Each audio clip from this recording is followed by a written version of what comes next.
It's the last day of Startup Weekend Trójmiejskiego in Gdynia. It's a beautiful weather, but windy today, but it doesn't really matter. Here with me is one of the judges of this event, Markus. Hello, Markus. Tell me a little bit more about yourself. Who are you and what do you do? Should I hold it? It's okay. Okay. Well, anyway, my name is Markus'em Kuntze. I'm the owner of Continua GmbH, which is a Berlin company that has as a main focus to bring capital and innovative companies together. And we are the organizers of the European Venture Market, which is an event for a little later stage companies or growth companies to meet investors on a 2-day conference. I'm almost 52. My background is I did, after my schooling, I did a bank apprenticeship. I studied law. Then I went back into the banking world, was a corporate banker for about 8 years and then a private banker for 10. And I decided to get out of banking when I was about 46. Reason, I was bored. You know, I wanted to speak with younger people.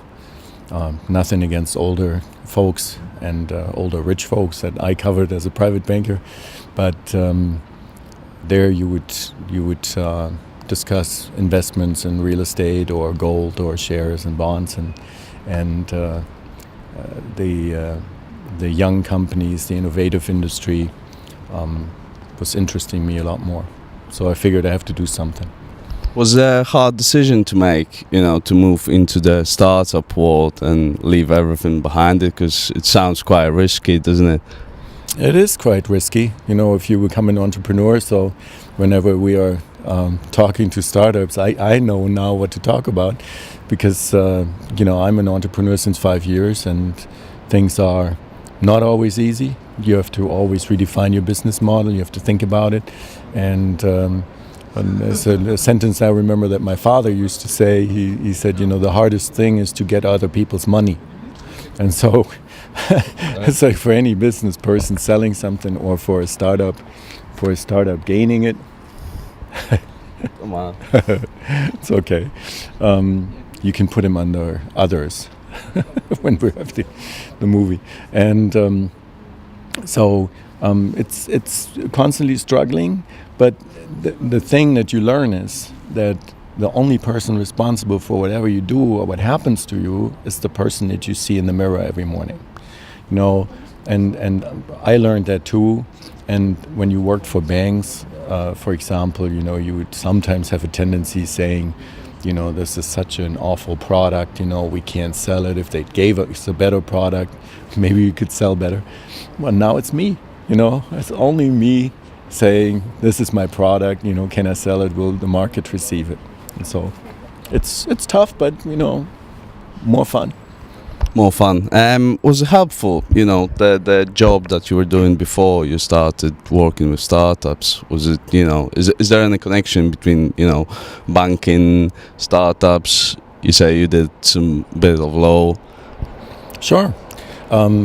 Like when I was starting out in the bank, that was like in 1989. That was the year, I was in Berlin, and that was the year when the wall came down. And so pretty much my first real corporate banking experience was dealing with companies from East Germany and figuring out how we could support them, how they could use government grants and government loans, plus, find out how we could, as a private bank, could help them. So it was the same world. You'd have young companies, some were existing businesses and some were doing something new, and we tried to support them. And now it's a combination. You work with the business angels, you work with the super angels, the accelerators, incubators, venture capital funds, tops, private equity funds, when you are further on in the value chain. And it's all the same, it's evaluating business plans, it's evaluating, does a company have a chance? Is their business model valid? Are the numbers plausible? Is it risky or not? and so it helps you if you can deal with numbers. Sure. Why Startup Weekend in Trójmiejskiego in Poland? Why come in here? Do you believe in the idea behind that event, or was it just to kill your free time? Oh, I can imagine doing a lot different things in my spare time, my free time. But I'm very curious. And when Jarek was introduced to me through Alex Kolpin from Berlin Partners, I just spontaneously said, yes, let's go, because we have contacts with the Startup Weekend in Berlin, I guess, which is next weekend. And they're also, we offered them to give a prize away for their first or second teams to join us at the European venture market, which is later stage, but it would be good for these companies or these startups to see how companies that are further along would act. Plus, we have done our event in Berlin. We have done our event years ago on the Canary Islands. We have done it in Liechtenstein. We'll do a life science and clean tech event in London in July, called the London Venture Market. And Poland is an interesting market. It's an entrepreneurial country. I very much appreciated the talking with all the young people here and the ideas that they were promoting. Some might be okay, some might not. They're very flexible, they're switching ideas if they think they could. And it's, eventually a market where we could also come with our European venture market. Why not do it in the Tri-City area here? Why not do it in Warsaw, and see what it brings? So you have to go to the market to figure out what the market might need. And then we can decide whether we can help. It's the last day of Startup Weekend, Trójmiejskiego. It's not Szczecin, it's Trójmiejskiego. So you've seen all of the projects that young startups are working on. What do you think about them, about the projects? Is there any potential in them? Sure. I think there are 9 projects, and I don't know what the other judges will say. I have yet to meet them, but I was talking to almost everybody, and I see 2 or 3 that have potential. They have good ideas, and I could see a market for their ideas.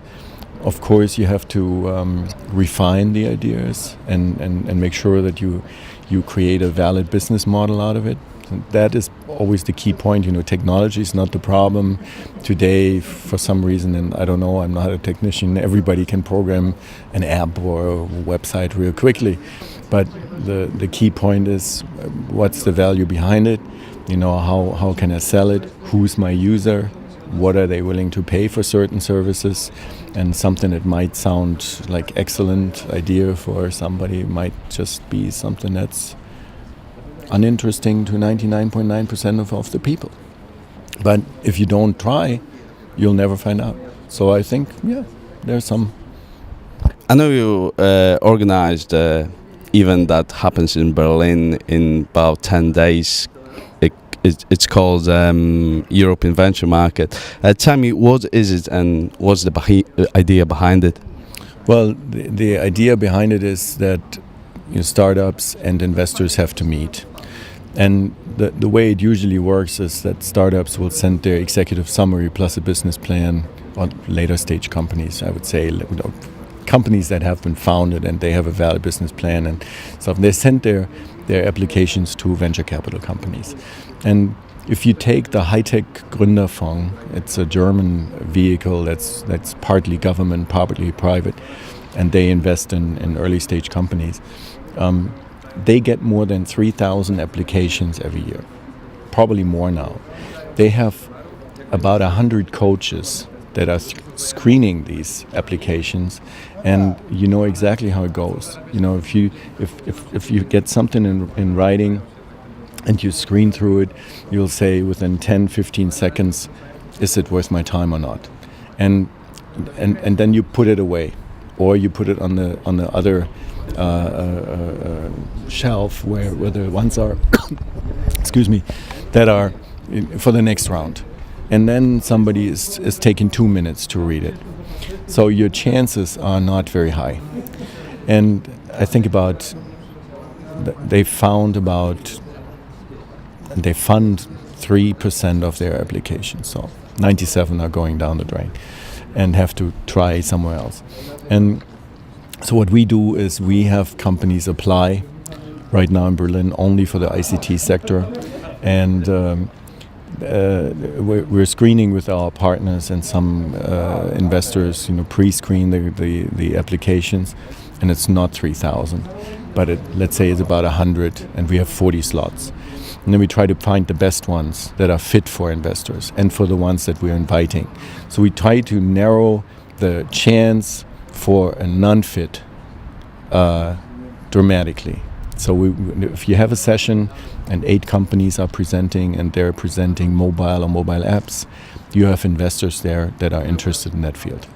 And that's our main purpose. I know you've been mentoring the teams as well. You're not here only to judge, and well, that's pretty good. But could you give some advice to the people who just couldn't be here, who happen not to be here for some reason, and they're just somewhere in Poland working on a startup?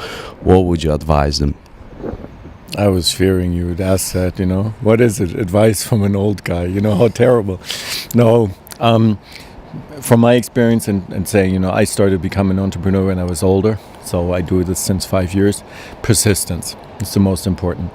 So like the companies here at the Startup Weekend, which is a great tool, a great measure to start with, they gather their people with an idea, then they meet the programmers, they meet the graphic designers, and they form a team and they pursue their idea.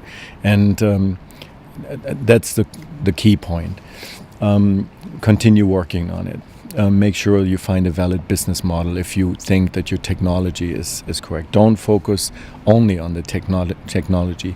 Make sure that you're not sitting in a basement and not screen the market for ideas that might have been realized already. You might be wasting your time. Don't do that.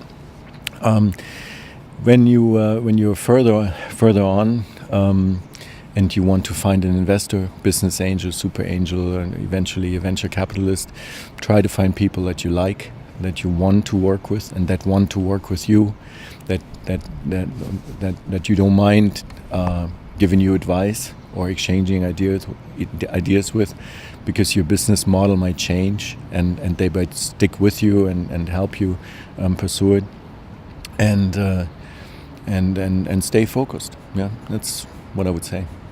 Someone you admire in the internet business, in any business, someone wealthy, I don't know, you name it. Does someone like that exist? Yeah, Jeff Bezos, Amazon.